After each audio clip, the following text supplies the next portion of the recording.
최상병 사망 사건 관련 진행 상황 좀 보고 가야겠습니다. 이게 몇 개의 트랙으로 진행이 되고 있습니다. 우선 하나가 국회죠. 국회에서는 특검법이 본회의를 통과한 상태고요. 그 특검과는 별개로 공직자수사처에서 공수처에서 수사가 진행되고 있고 또 하나는 경찰입니다. 경찰은 경찰대로 수사 중입니다. 그런데 엊그제 경찰 수사심의위원회에서는 최상병의 사망과 관련해 임성근 전 사단장과 하급 간부 2명, 총 3명은 혐의를 인정하기 어렵다라는 의견을 냈다는 게 알려졌습니다.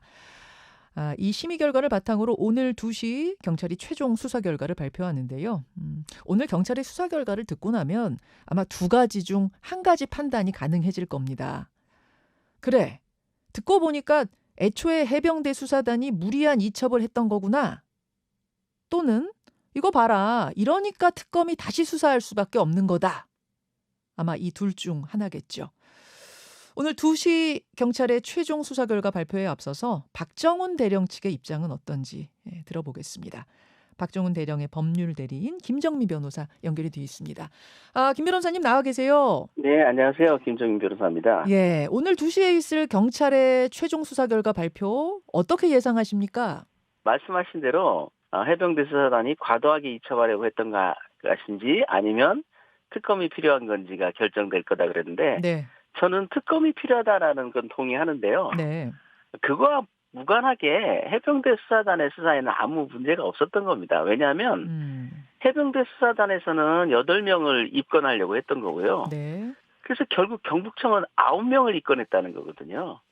해병대 수사단은 송치를 결정한 게 아니고 검찰 송치를 결정한 게 아니고 네. 입건 수사가 필요한 범위를 정한 거기 때문에 그 범위 결정에 나온 문제가 없다. 오히려 한 명이 빠진 셈이죠. 해병대 수사단은 8명을 입건했는데 경북청은 9명을 입건했으니까요.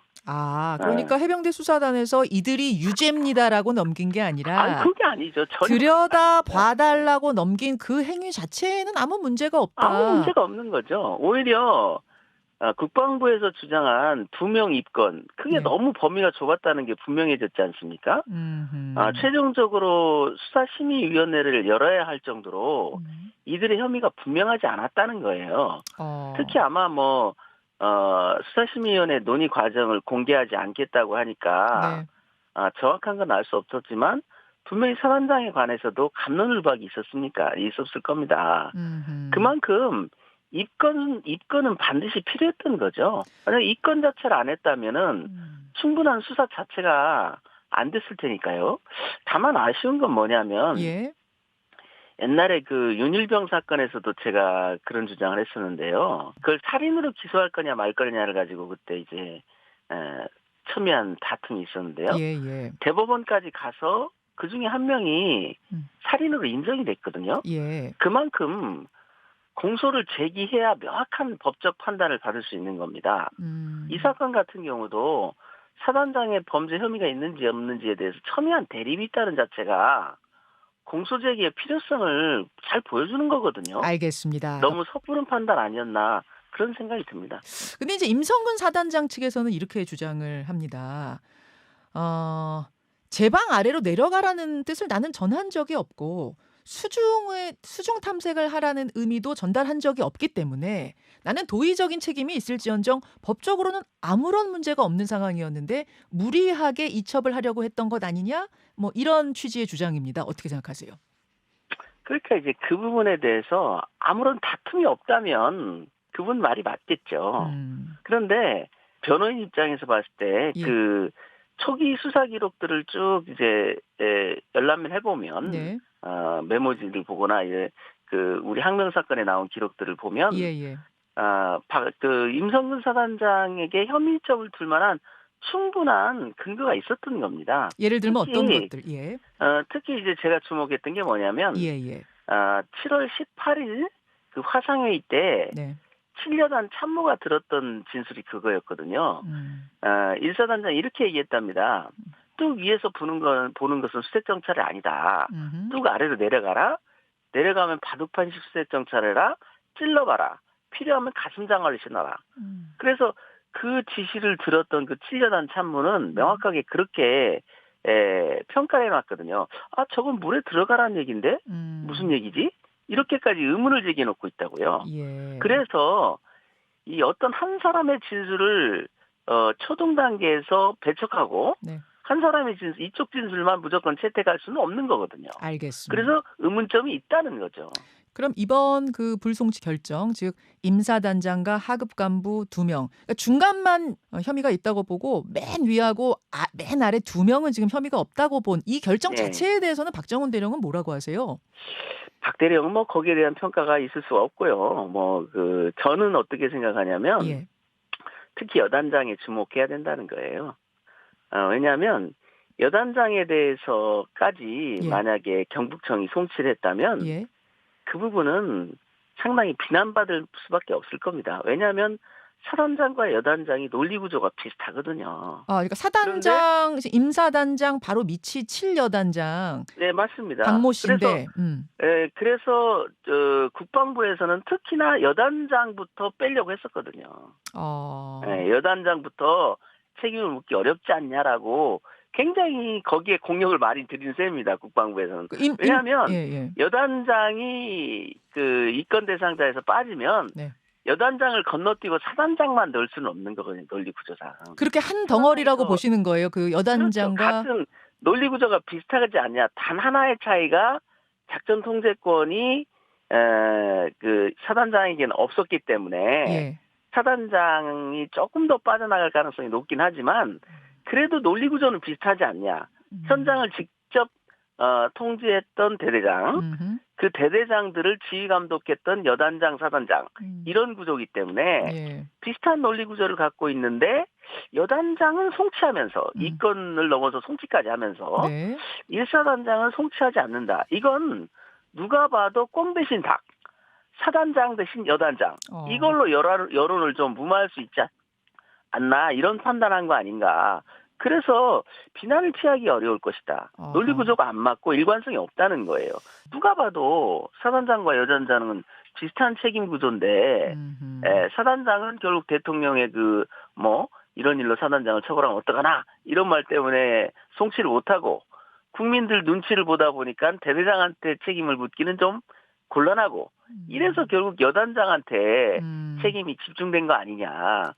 경북청에서는 여단 참모 1명을 자체에서 추가 입건을 했다는 거거든요. 예. 그건 뭐냐면 여단 쪽의 책임을 강하게 보고 있는 거 아니냐. 이런 좀 의심이 들어요. 예. 이게 지금 오늘 2시에 수사 결과를 보기 전에 인터뷰여서 오늘 수사 결과를 발표하면서 왜 임사단장은 빠졌는지 7여단장은 들어갔는지 왜 하급 간부 2명은 빠졌는지 등등에 대한 근거를 아직 알 수가 없어요. 그래서 그 부분을 듣고 나면 지금 변호사님 말씀하신 것처럼 임사단장과 7여단장 사이를 가른 그 결정적인 무언가가 있었는지 없었다면 그 부분에 대해서 설명을 지금 해야 될 텐데 이런 의문들을 제기할 수 있을 것 같습니다. 일단은 좀 2시 결과를 들여다봐야 될 것 같아요.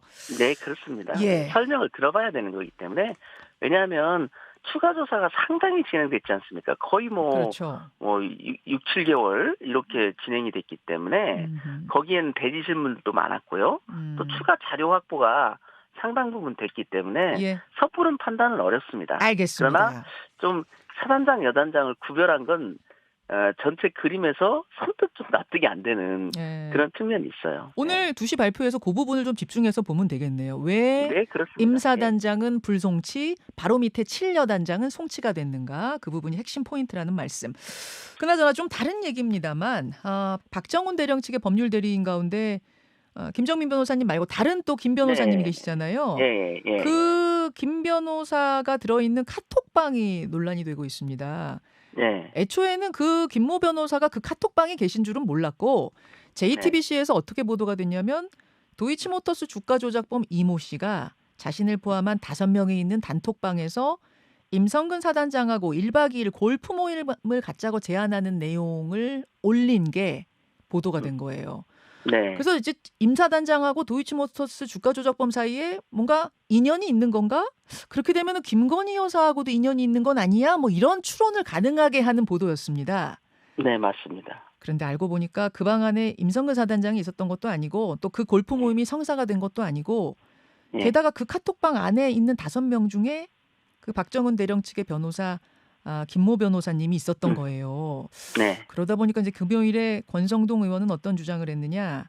그 김모 변호사가 자신이 있는 걸 숨긴 채 제보를 하고 마치 제3자처럼 인터뷰를 하고 이거는 심각한 문제가 있다. 뭐 이런 문제 제기를 했습니다. 어떻게 생각하십니까? 권성동 의원의 그 제기는 저도 일리는 있다고 봐요. 왜냐하면 카톡 자체가 임성근 사단장과 이종호 씨와의 그 지인 관계인지 여부를 확정할 수 있는 증거는 아니거든요. 그래서 그건 카톡만 가지고 판단할 게 아니고 예. 추가 증거가 있느냐가 중요한 거 아니겠습니까? 추가 증거, 그렇죠. 예. 네, 그렇습니다. 뭐냐면 이종호 씨와 임성근 사단장이 지인 관계냐, 예. 더 그걸 넘어서서 이종호 씨가 뭔가 임성근 사단장의 구명을 위해서 활동을 했느냐, 여기에 대한 추가 증거가 필요한 거지 그 카톡만 가지고는 알 수 없는 거죠. 그럼 일단은 그 부분에 대해서 김모 변호사가 자신이 그 방 안에 있었다는 것을 알리지 않은 부분에 대해서는 좀 문제가 있었다고 보시는 것 같고. 아니요. 그건 문제가 안 되는 게 왜냐하면 예. 그 당시에는 저희 변호인단이 아니었어요. 그 카톡을 제보할 때는? 네, 카톡을 했을 때 또 그 카톡이 언론에 제보됐을 때는 김 변호사님은 우리 변호인단이 아니었다고요. 근데 JTBC 보도는 최근에 나온 것이고 그때는 그 변호사님께서 합류하신 후로 알고 있는데요. 보도는 최근에 나왔지만 예. 제보 자체는 작년에 됐다고 합니다. 이 사건이 불거지고 나서 한참 쟁점이 될 때 그때 JTBC 기자하고 뭐 사석에서 이렇게 얘기하다가 전달이 된 거거든요. 그래서 JTBC에서는 그걸 추가 취재를 계속 해왔고 그러다가 이제 그 이번에 입법청문회에서 그 JTBC가 보기에는 너무나 노골적인 허위 증언을 하니까 보도를 하게 된 거죠. 그거 가지고 오해할 수는 있는데 중요한 건 이거 아니겠습니까? 예를 들면 이종호와 임성근 사단장이 전혀 모르는 사이라는 추가 증거가 있던가 아니면 더 나아가서 두 사람이 알았고 이종호 씨가 임성근 사단장님의 구명운동을 했다라는 것이 입증이 되느냐. 추가 증거에 의해서 이것이 조작인지 아니면 아닌지는 극명하게 갈리는 거 아니겠습니까? 추가 증거가 있습니까? 저희는 있습니다. 카톡 외에 다른 추가 증거? 그러니까 그럼요. 카톡은 이런 거예요. 말하자면 두 사람은 처음에 어떻게 만났을까 정도예요. 예, 어떤 추가 증거인지 혹시 힌트를 좀 주실 수 있습니까? 그건 지금 단계에서는 이제 수사상 필요 때문에 말씀드릴 수는 없으나, 저도 이제 그 부분을 최근에서야 봤어요. 왜냐하면 그 변호사님도 이 사건에 있어서는 제보자적 입장이기 때문에. 제가 이제 주 변호사이긴 하지만 그걸 추궁하거나 뭐 자료를 내놔라 이럴 수가 없었거든요. 그런데 입법청문회 이후에 그 권성동 의원님의 그 문제 제기가 있다 보니까 본인이 해명할 수밖에 없었거든요. 저희 변호인단에. 그래서 이제 그 해명을 듣는 과정에서 저희도 이제 깜짝 놀랐죠. 그래서 국민들께 지금 권성동 의원께서 아시는 것은 그 정말의 빙산의 일각이고요. 그 골프 모임이 그 이루어지지 않았다는 것, 그것은 아무 중요한 쟁점이 아니죠. 자, 그럼 그 추가 증거를 듣고 깜짝 놀랐다. 그것은 빙산의 일각에 불과하다 지금 말씀하셨잖아요. 맞습니다. 도대체 어느 정도 확실한 거길래 깜짝 놀라셨을까 궁금하네요. 그러니까 미뤄 추측하시면 되겠죠. 뭐냐면 제가 그랬지 않습니까? 추가 증거를 통해서 입증돼야 되는 건 뭐냐면 양방향에서. 만약에 이게 조작이라고 주장하는 분들은 최종적으로 이종호 씨와 임성근 사단장은 전혀 모르는 사이다. 이걸 입증하면 혹여 이게 조작된 거 아닐까? 이런 그 의혹에 신빙성을 더하는 것일 거고요. 저희는 또 반대로 보면 그걸 제보한 쪽에서 보면 두 사람은 아는 사이일 뿐만 아니라 더 나아가서 이종호 씨가 임성근 사단장의 구명에 적극적으로 뛰어들었다. 이걸 입증하면 전혀 다른 얘기 아니겠습니까? 그래서 그 두 가지, 두 사람은 알았느냐, 이종호 씨가 그 구명운동을 했느냐, 이거에 관련된 증거다. 이렇게만 말씀드리고 싶습니다. 더 이상을 얘기하는 것은 좀 알겠습니다. 구체적인 내용까지 제가 좀 곤란하다. 구체적인 내용까지 제가 질문드릴 수는 없을 거고, 그러니까 구명운동을 한 것만큼은 확실하다고 입증할 수 있는, 법조인이 보기에 입증할 수 있을 정도의 추가 증거가 있다 이 말씀이시군요. 그렇죠. 그런데 이제 이런 것들이 물증이라고 할 수는 없겠죠. 진술이라고 봐야 되는 거니까. 아, 증언입니까? 예를 들면 이거죠. 만약에 구명운동을 했다면 네. 구명운동을 했다라는 무슨 그 서류가 있다랄지 이런 건 아니지 않겠습니까? 물론. 예를 들어서 녹취라든지 카톡이라든지 뭔가 사진이라든지 이런 좀 그런 거죠. 전체적으로 봤을 때 진술적 성격을 갖는. 그러니까 뭐랄까 그것도 일종의 물증이라고 부르고는 있죠. 우리가 통상적인 용례에서는 뭐랄까 진술이 담긴 서류나 예. 진술이 담긴 녹음 파일이나 예. 뭐 동영상이나 이런 것들을 포괄해서 물증이라고 부르고는 있으나 전체적으로 보면 그것은 진술을 담은 물증인 거죠. 그러니까 진술을 넘어선 어떤 서류 이런 것들이 존재할 수는 없는 거고, 그러나 그 진술적 성격을 가진 증거들이 예. 복수로 존재한다 이겁니다. 알겠습니다. 네. 그래서 제가 이제 권성동 의원님께서도 만약에 두 분이 전혀 이종호 임성근 사단장이 모르는 사이라는 물증이 있다면 한번 공개 토론을 하자 이렇게 제안했던 이유가 바로 그겁니다. 저희는 저희 나름대로 추가 증거가 있으니 그 권성동 의원님께서도 추가 증거가 있으면 국민들 앞에 같이 한번 오픈을 하자 이런 제안이었던 거군요. 예, 지금 이제 서류 같은 것으로 있는 진술은 아니라고 하셨는데 그렇다면 증언이라고 보면 됩니까? 그렇겠죠. 전체적으로 보면 증언에 가깝겠죠. 증언이 복수로 그게 이제 있다. 증언인데 우리가 이런 법률 용어로는 그걸 전문 진술이냐, 직접 진술이냐. 예. 그건데 그것까지 말씀드릴 수는 없고 이제 그렇게 했다더라인지 내가 그렇게 했다라고 하는 건지까지 제가 구별해서 말씀드릴 수는 없을 것 같아요. 알겠습니다. 현 단계에서. 예. 여기까지 오늘 말씀 듣고 2시에 경북경찰청의 수사 결과 발표도 같이 보도록 하죠. 김정민 변호사님 고맙습니다. 예, 감사합니다. 박정훈 대령 측 김정민 변호사였습니다. 김현정의 뉴스쇼는 시청자 여러분의 참여를 기다립니다. 구독과 좋아요, 댓글 잊지 않으셨죠? 알림 설정을 해두시면 평일 아침 7시 10분 실시간 라이브도 참여하실 수 있습니다.